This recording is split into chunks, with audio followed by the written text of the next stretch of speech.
What's up everyone, John Rettinger from Techno Buffalo here with the full review of Samsung's latest flagship, the Galaxy S4. Brings a ton of new features, software, and hardware into a pretty awesome package. Let's go ahead, dig in, and see if it's the right phone for you.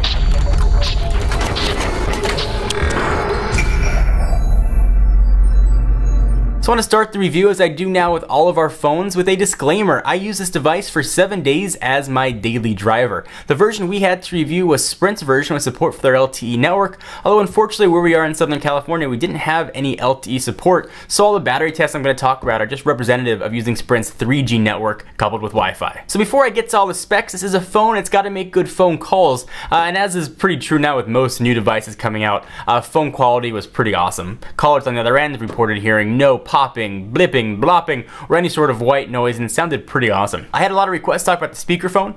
Speakerphone was pretty average. It was a little bit tinny. It wasn't as loud as some of the other phones that we've tested recently, but certainly was suitable. If you rely on speakerphone for business calls or conference calls, you may want to look at an external speaker option. So let me refresh your memory what the Galaxy S4 is packing, and all these specs are for the US version. So it is shipping with Android 4.2.2, so hats off to Samsung for getting that out the door. You're going to want to check with your carrier for pricing and availability, though it will be an option on all 4 major US carriers as well as some regional carriers as well. So from a dimension standpoint, it's 5.38 inches by 2.75 inches by a pretty thin 0.31 inches, and it weighs not that much at 4.59 ounces. So the big story here, and one of the differentiating factors versus the outgoing S3, is this gorgeous screen. It is a full 5-inch screen, which is the 1080p resolution with the 441 ppi. It's using Samsung's pretty awesome Super AMOLED Plus technology. Samsung's done an incredible job with their screens over the years, going back to the original Galaxy S, and they've just gotten better each time. This really is a culmination. The screen here is absolutely gorgeous. We'll talk about that in the screen section of the review. So battery, it's being powered by a 2600 milliamp hour battery. It's got a 1.9 gigahertz quad-core chip. If you pick up the international version, it'll have a 1.9 gigahertz quad core and a 1.2 gigahertz quad core. It's actually 2 quad core chips making it octa-core, but all the US versions are going to ship with a single 1.9 gigahertz quad core chip. It's got 2 gigs of RAM storage. You can get it either 16 or 32, but either configuration, you can expand that with micro SD, and you can get to that micro SD card in the back. You pull off this plastic back, you can get to the micro SD card, the SIM card, and a fully removable battery. So the camera here is also well improved, as is the software that's going to power the camera. It is a 13 megapixel sensor that can shoot 1080p video with a single LED flash down below. And on the front, we've got a 2 megapixel sensor for all kinds of front-facing camera. That's going to come into play when we talk about the software of the phone. So some other interesting things here. It's got an IR blaster on the front. You can use it to control your TV. It worked pretty well. It's funny that most phones that are shipping with technology that's years old, but IR blasters are coming back, and they are very handy. Some other neat things here: 802.11 A, B, and N you'd expect, but also has support for 802.11n AC.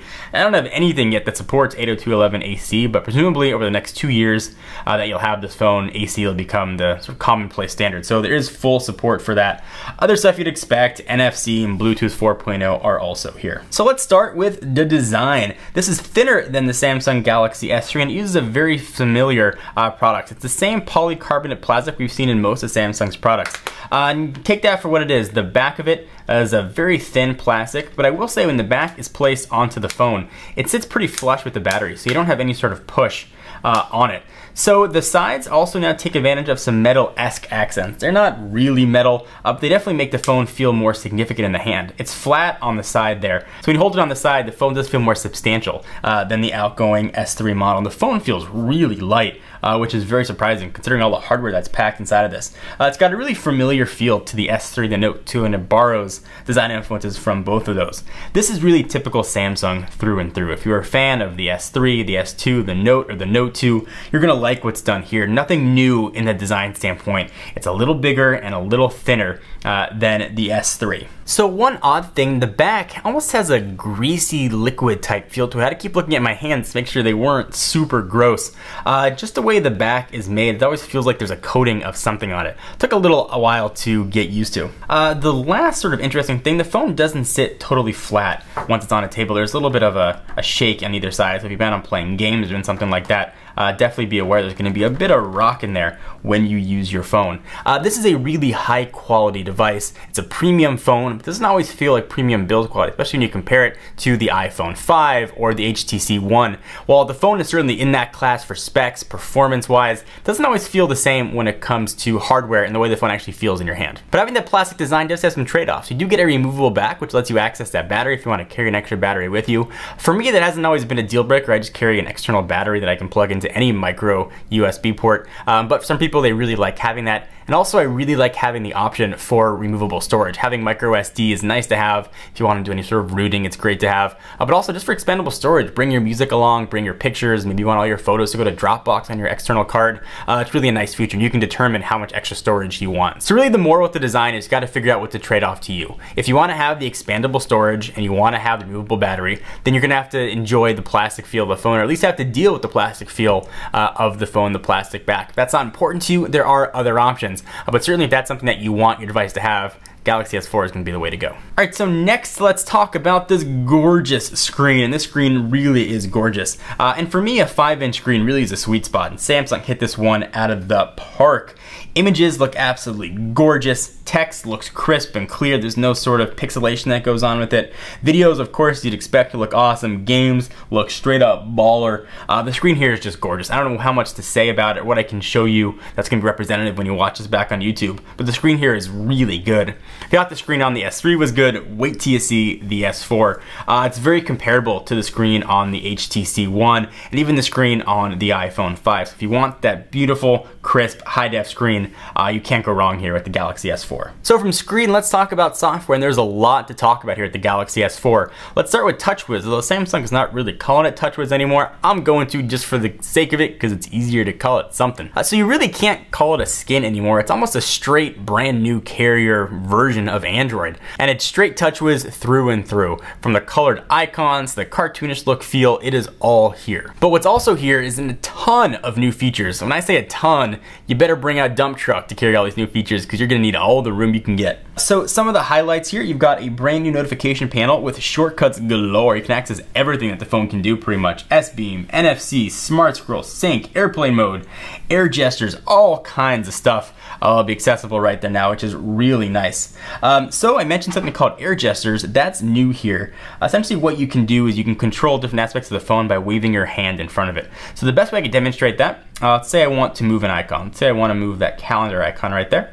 I can hold it, I can wave my hand in front of the sensor, and I'll go to the right, keep going to the right, go to the left, and I'll go to the left. You can do a couple cool things with that. You can answer the phone, for example, by waving your hand across it. And it actually does work. You gotta make sure that you're waving your hand across the top of the phone. When I first started testing this, I kept waving my hand across the screen, it wasn't working. So you gotta make sure that you are hitting those sensors. Actually, it does work surprisingly well.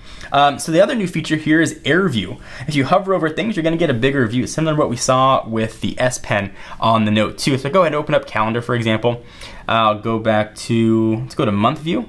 And if I take my finger, which is not going to touch the screen, I hover over a date, it's going to pull up some information to show me what's going on that day. It's a very handy feature. You can use it for a lot of different things. You can use it to zoom in on text on a website, for example. New features should be coming as well, and that is Air View, and it really does work very well. Some other neat things here that were borrowed from the Note 2, you've got multi-window view. So you can bring up a quick view of icons. So you hold down the back button, it'll pop up. Let's say I want to do some Chrome action. I go ahead and open up Chrome. Let's say I want to see what's going on with Messenger, for example. I can go ahead and bring that back. Hold down the back button, take Messenger, I can drag it out here. I can pick the size that I want it. I can move it down. And now I could view whatever I want on two separate screens. You could switch them. And if you want to close one, you go ahead and just close it, and you are all done and good to go. Kind of a neat feature. It's nice to have. I don't know how often I'd use it, but it's definitely here. A ton of incredible other new features as well. Things like S-Translate, it lets you translate from really any language just by holding the camera over it. There's really just too much to go through each one, but they've packed this with S-specific features and ton of options, so they really did a nice job with it. So let's jump from the software to talk about the camera. I know it's kind of software based, but there's a lot to talk about here when it comes to camera. It did a pretty decent job up in low light, although it did take a while for it to actually focus. We did a full post showing camera comparisons versus the iPhone 5, the HTC One, Lumia 920, so you can check all those out as well. Camera at normal light, pictures were gorgeous. It represented colors very well without really much artifacting. In video, we did demonstrations showing indoor and outdoor. Video footage was very good, but most surprisingly was audio quality. The fidelity of the microphone was awesome. Pacific time in Southern California. Skies are a little bit overcast. I am holding the phone in landscape mode with my fingers on the top and the bottom, so there shouldn't be any microphone issues here at all. You can see how colors look. So when you go into the camera, there are a lot of options here and a lot of things that you can do. That mode button holds a ton of pretty crazy secrets. If you hit mode, you're gonna get regular auto, beauty face, it'll enhance facial features as well. Taking a portrait picture is kind of neat. Best photo, will take a series of pictures and pick the best one. Best face, will do kind of the same thing and pick the best face. If you have someone in your family that always blinks or can't quite get that smile right, it's a pretty cool feature. You can do sound shot, you can take a picture and put a little bit of audio behind it. So drama is another really cool one too. Essentially to give you a trail of motion throughout the picture. You can pick which trails you want to have in there, which images you want to have in there. Kind of neat. And there's just a lot of options here from HDR and animated photo. It really just does a ton of really cool things. So again, Samsung did a really cool job with making sure all the features were here. One of my favorites though is eraser. If somebody walks in the background, you can actually just erase them right out. And actually worked pretty decently. All the rest of the stuff you'd expect over here, panorama, sports, night mode, and then back to automatic. So one of my favorite features that Samsung implemented here at the S4 is the ability to use the front and rear facing camera. So if you hit that button right there in the middle, you're gonna get a view of yourself using the front and rear. So we'll go ahead and get something there. You can see John filming, or I'll try and get it on me. You can move it around anywhere you want. If you don't like that circle that's there, you can pick from a ton of different options. So let's say I want a heart shape, for example. I can go ahead and put myself in a little heart and push that back down. Move it anywhere you want. You can resize it to make it bigger or smaller. You can shoot pictures or video like this, which is kind of a neat thing to do if you want to, video chat, or you want to take a video, so showing your reaction to something. Kids react to Galaxy S4 video or something. Just a very neat feature. So Samsung really just did a lot of stuff here. Notice that's the theme of the video. Samsung did a lot.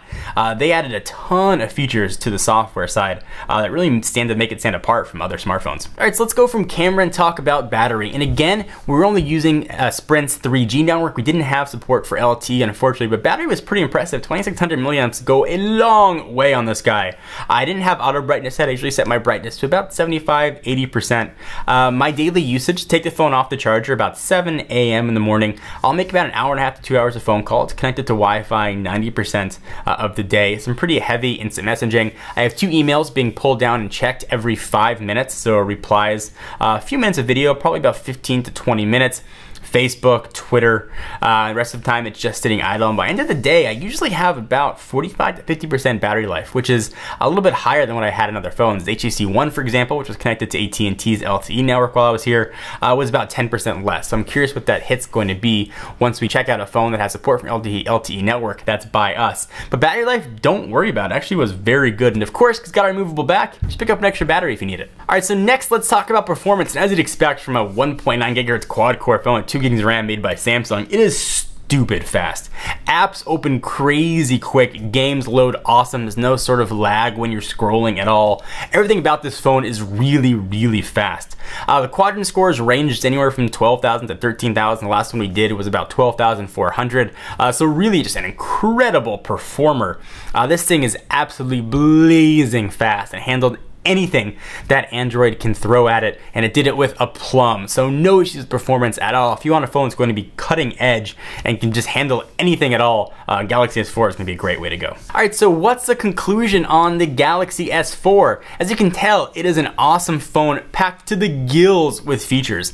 If you have a Galaxy S3, did you upgrade? I wouldn't upgrade. This phone is more of a Galaxy S3s. The software features are awesome. Some of them are going to be percolating down to the Galaxy S3. 3. If you're looking to jump into the phone, you have an older generation from the S3, if you got a Galaxy S2, an iPhone 4, or one of those sort of generation of devices, this is going to be a great upgrade for you. You're going to get cutting edge specs, it's going to serve you well over the next 2 years. You got to ask yourself too, what kind of person are you? Are you the kind of person that wants removable battery? The kind of person that wants expandable storage? Are you the kind of person that either likes the plastic back and the way that Samsung devices feel, or do you prefer that more aluminum solid feel you get on the HTC One or the iPhone 5? If you fall into that latter category, then your decision is very clear. But if it's the former and you want some of those things, Galaxy S4 is an incredible option.